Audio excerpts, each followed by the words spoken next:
अयोध्या नगरी उस दिन अत्यंत शांत प्रतीत हो रही थी। प्रभु श्री राम दरबार में बैठे हुए राजकाज निपटा रहे थे। चारों ओर धर्म की मर्यादा और न्याय की सुगंध फैली हुई थी। इसी समय राजमहल के द्वार पर एक अद्भुत ऋषि खड़े हुए। उनका रूप अत्यंत साधारण था। जटाजूट, गहरे वस्त्र और हाथ में कमंडल, परंतु उनके नेत्रों की गहराई में कुछ ऐसा था मानो स्वयं समय उनके अंदर ठहर गया हो। लक्ष्मण जी वहां पहरे पर थे। उन्होंने ऋषि को देखा और तुरंत आगे बढ़े। लक्ष्मण विनम्र स्वर में, ऋषिवर प्रणाम। आप कौन हैं और किस उद्देश्य से राजमहल पधारे हैं? यह अयोध्या का राजभवन है। यहाँ बिना कारण प्रवेश करना संभव नहीं। कृपया अपना परिचय दे। ऋषि ने गंभीर स्वर में उत्तर दिया, हे लक्ष्मण, मैं किसी महान तपस्वी का शिष्य हूँ।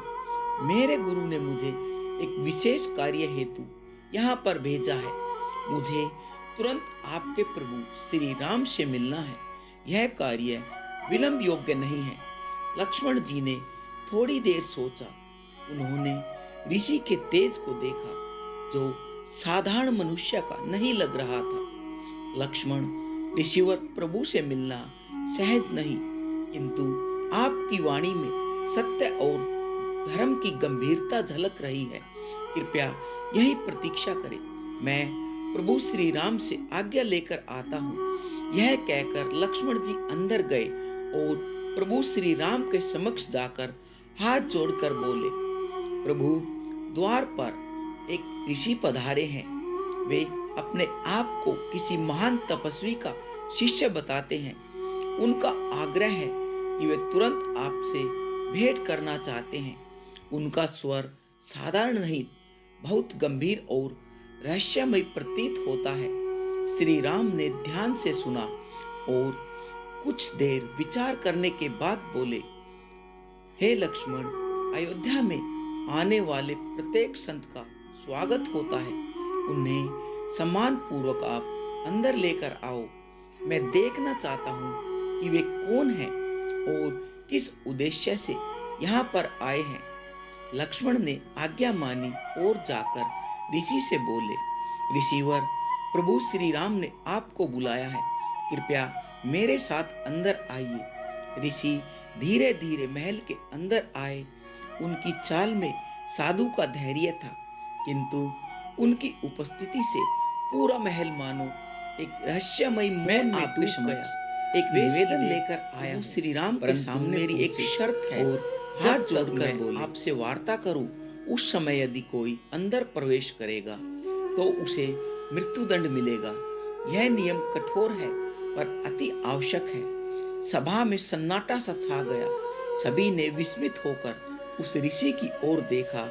श्री राम ने गंभीर स्वर में उत्तर दिया, ऋषिवर, आपकी शर्त कठोर अवश्य है, किंतु मैं वचन का पालन करने वाला हूँ। आप निसंकोच होकर अपनी बात कहे। लक्ष्मण, तुम द्वार पर पहरा दो।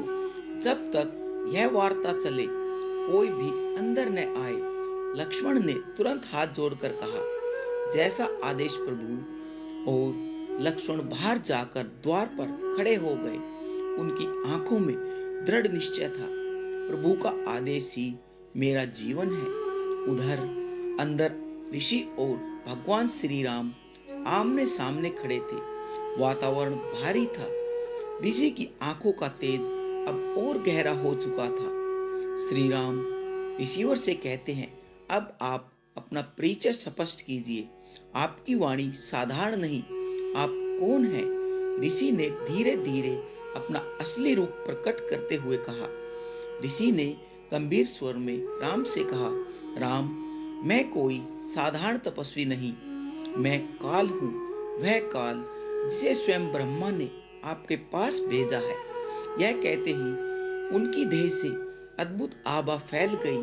दीपक कांप उठे और सभा में बैठा प्रत्येक व्यक्ति मौन हो गया, मानो स्वयं समय ने अपना वास्तविक रूप दिखा दिया हो। राजमहल के अंदर मौन छाया हुआ था, मानो समय स्वयं अपनी गति रोक चुका हो। दीपकों की लो कांप रही थी। चारों ओर वातावरण में एक अलौकिक कंपन महसूस हो रही थी। सिंहासन पर बैठे प्रभु श्री राम ने गंभीर दृष्टि से उस ऋषि की ओर देखा। उनकी आंखों में धैर्य था, पर अंदर कहीं एक अदृश्य प्रसन्न भी था। ऋषि ने गहरी सांस ली और धीमे स्वर में कहा, राम, अब समय आ गया है। मैं वह नहीं जो आप समझ रहे हैं। मैं कोई साधारण तपस्वी नहीं हूँ, ना मैं किसी मुनि का शिष्य हूँ। मैं स्वयं काल हूँ, वही काल जिसे कोई रोक नहीं सकता, जिसके स्पर्श से युग बदलते रहते हैं और जिसकी उपस्थिति से जीवन और मृत्यु की रेखाएं खिंचती रहती है। मैं वही काल हूँ जिसे स्वयं ब्रह्मा जी ने मुझे आपके पास भेजा है। यह सुनते ही सभा की नाड़ियों में सिंगारन सी दौड़ गई। जो सेवक या मंत्री वहां उपस्थित थे, उनकी आंखों में भय और विस्मय एक साथ उमड़ आए। श्री राम ने अपनी करुणामयी परंतु दृढ़ दृष्टि उठाई और गंभीर स्वर में कहा। श्री राम बोले, आप तो काल है, वह काल जिसे सृष्टि का सबसे कठोर और अटल सत्य कहा जाता है। आप ब्रह्मा जी का संदेश लेकर आए हैं। कृपया स्पष्ट कहे, ब्रह्मा जी का क्या संदेश है? ऋषि का स्वर अब और भी गंभीर हो चुका था। उनकी आंखों से निकलती आभा महल की दीवारों तक फैल चुकी थी। उन्होंने कहा, काल, हे रघुनंदन, हे त्रिलोकीनाथ, आप अवतरण इस पृथ्वी पर अधर्म के अंत और धर्म की स्थापना के लिए हुआ था। जब रावण का अत्याचार चरम पर था, जब देवता तक भयभीत होकर ब्रह्मा विष्णु की शरण में आए थे, तब आप मर्यादा पुरुषोत्तम के रूप में इस धरती पर अवतरित हुए थे। आपके आगमन से धर्म का पुनः उत्थान हुआ। आपने रावण का संहार किया, लंका को उसके अहंकार से मुक्त किया और मनुष्यों को यह दिखाया कि धर्म पर चलना ही जीवन का सर्वोच्च उद्देश्य है। राम, यह कार्य आप पूर्ण कर चुके हैं। अब इस लोक में आपकी लीला का समय समाप्त हो चुका है। ऋषि के यह शब्द सुनकर सभा स्तब्ध रह गई। वातावरण इतना भारी हो गया मानो स्वयं आकाश भी अपने आंसू रोक रहा हो। श्री राम ने धीरे से अपने अधरों पर हल्की मुस्कान लाई।